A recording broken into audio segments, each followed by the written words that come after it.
It's June. That means it's time for a layout update. Stick around because you're going to want some information about how you can meet some of your favorite YouTube model railroaders.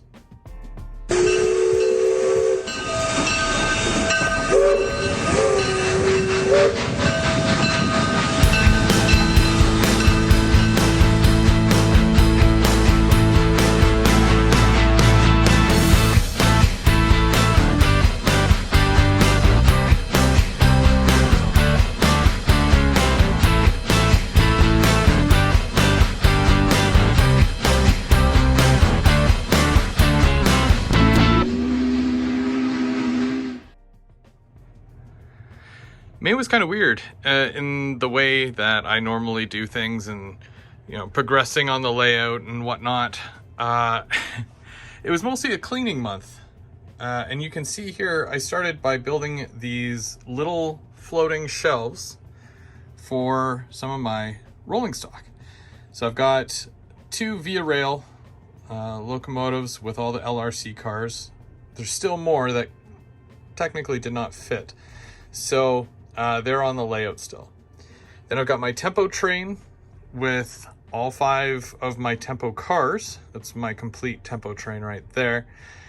And I've got a O&R GP40 pulling a whole bunch of Rapido ore cars with the caboose on the end. I thought the caboose was a nice fit, but this isn't even all my ore cars. So I'm going to need more shelves, which I should be able to fit maybe like 1 or 2 below, and then another 3 up above. And I'm gonna have one for my Go Transit stuff. I'm gonna have one for box cars and one for cylindricals or gondolas, either one.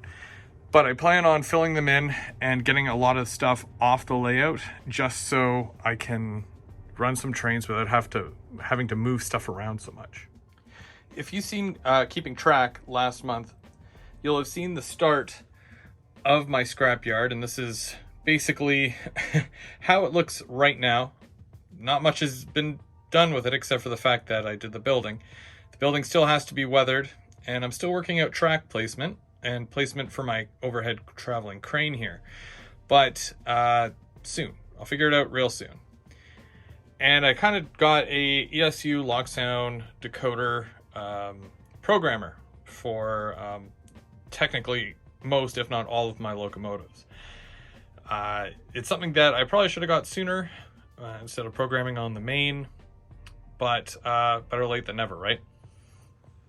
So I was going through a lot of my locomotives, and I was trying a couple of things, adjusting speed and whatnot. I'm not pro or anything, so I've still got lots to learn with that, and I've definitely been reading up on it.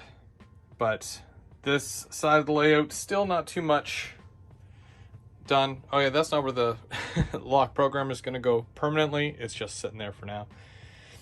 And you guys seen that I did all this last month. Not much change has been done there. Same thing with over here. But one thing that you might not notice is how much cleaner the track is. You might not be able to see it, but I can see it when I run trains. Because of the CMX cleaning car, it's made a world of a difference, and things run a lot smoother now.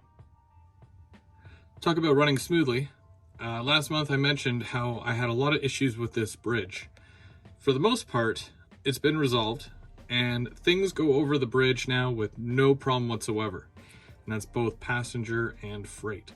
Nothing uncouples, there's no bump, which there was a bump, but I managed to sort that all out on both tracks, and everything seems much better now. So I can get back to running trains with less frustration in this area. I also plan on doing more scenic stuff around here, kind of making my way down from that side, adding static grass and whatnot, which I haven't done yet, but stay tuned for that because that'll be coming up real soon. One of the next areas that I'll be working on is this one. You'll notice that I got rid of all the locomotives that I had basically dumped here, and I just moved them to another part of the layout so that I can sort this out and make sure that this is running properly. It's still a work in progress, but it's getting there. And we come down to the main yard, where the other day I did a lot of cleaning here. Now, I did find some wiring issues, which I'm going to sort out, but it helps me move in the right direction. And I plan on implementing these changes soon so that things can get back to running normally. And I can really put this yard to use and do a lot of switching operations, because that'd be great. Coming up to the second level here in North Bay, I emptied all the cars out of here at one point because it seems like there's a whole bunch that are still here. I've got a row of gondolas, my tankers, and my Northlander.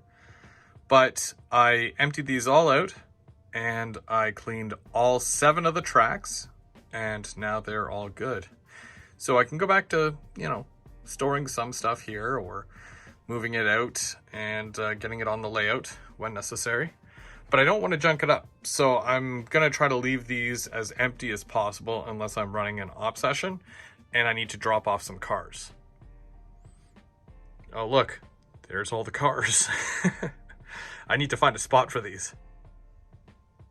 Not too much has happened in this area, as I've been focusing mostly on the bottom of the layout, but it's nice to see that things are coming together. The tracks are really clean up here as well, and I'm almost ready to add water. But first I do have to add my fascia, and then I'll be able to do a bit more scenic stuff, and then we'll really bring this whole scene together here. And I'm looking forward to it. That road looks great. I'm really happy with it. And when you come down to this side, you'll be able to see the trucks that I did with the camper van and the horse trailer from Mini Prints. Taking a look at the paper mill, I'm just about ready to run the fascia around this way as well. And when I do, I'll be able to complete the edging around the track, and then I'll be able to start ballasting and adding more scenery and more details to the paper mill, bringing this whole section together. Gotta find another spot for all these cars too. And lastly, up to the top level here, you guys had seen this entire section that I did a couple of months ago, and not much has changed other than the fact that I cleaned all this track as well.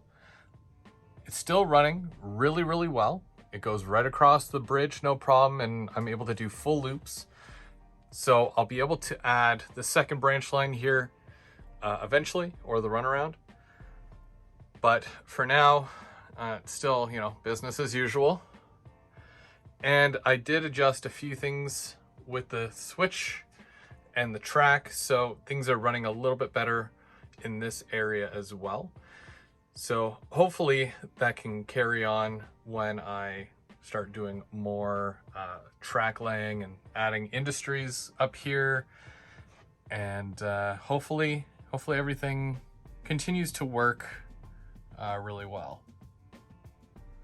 And lastly, we're at the top of the helix here, where I'm about ready to start adding the top level for just above the helix here. Plan on adding a train station up here with multiple tracks for multiple trains, and I cannot be more thrilled than I am right now, because it's almost like it's another yard, but it's gonna have a cover, like a walkways for each of the platforms and whatnot, and most of it is going to act as like a wall divider, so that anything you see behind it will just represent buildings and whatnot. There's not going to be any street level stuff, so it's all going to be an illusion, and with the background there just to kind of make it look like it's a sky or off in the distance, basically. So that'll be fun. I'm excited to do that, and it'll give me more places to dump trains, I guess you can say. But the track should be long enough to house 5 passenger cars with a locomotive. And there should be, I'm hoping for at least 7 tracks, but we'll see what happens. And other than that, yeah, business as usual. So we won't have freight going through there because the freight can bypass it. So we'll just have it as just passenger only. A little bit of a point A to point B, really, because I've got a station on the middle level, which is right in here, which I still have to work on. We've got a station down here. So might as well have a station on each level so that trains can basically go station to station, either picking up or dropping off, and keep that passenger service going. Well, that's it, everybody, for the layout update for June 2022. We're really excited to set up this YouTube model railroader meet in Tillsonburg. So if you're in the Ottawa area or Tillsonburg area and you've never been to Otter Valley, or maybe you have and it's been a while, you can come join us this Saturday. No, you're not coming. So so I'll be there, and Mark from M&M Rails, Tim from They Make It Like That, DJ from DJ's Trains, Sparky 107, Bernard from Mini Prince, and many, many more YouTubers that are model railroaders. Maybe you're on Instagram or Facebook and you like to share posts of your layout and you share the hobby. Come out, say hey, make some friends, see some brand new faces that you may not have seen before. I'm looking forward to it, and anybody who's told me that they're going, they're definitely looking forward to it as well. So it would be nice to see everybody and hang out for the day. Lauren is going to order pizza, so you don't feel like you have to go anywhere. You can just have some pizza and talk trains. Then we're going to go rail fanning in the afternoon, locally, see some CN, maybe some Ontario Southland, maybe some CP, local traffic. But we'll have to see when we get there. Until then, thank you so much for watching. I'm Go Veer, Go Home. And we'll see you Saturday. Thanks for watching.